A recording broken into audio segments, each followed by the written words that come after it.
So from all of us at Summit Mountaineering, Contour Outdoor, Trekitt, we'd like to thank all of the volunteers that gave up a weekend to come and climb, and more importantly clean at Summit Mountaineering. From our point of view, this is probably one of the oldest bits of litter that we picked up, and Will from Trekitt reliably informs us this is about a 20-year-old Coke can. So you can say that really, you know, we gave it a good deep clean having dug this out.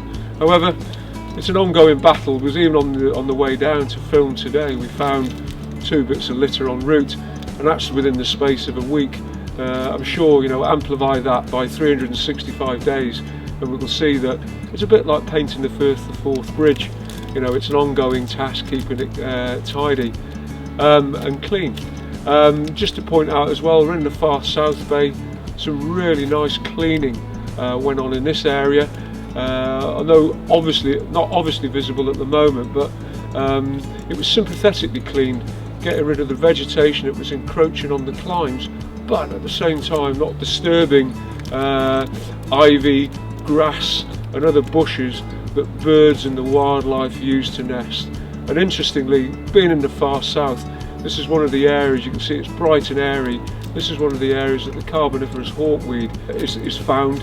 So as you can see, that not only is it ourselves as volunteers clearing, making the ground suitable for the hawkweed, but it's also hand in hand with the Forestry Commission. So they've been clearing the trees away to let the light flood in to encourage this rare plant's growth.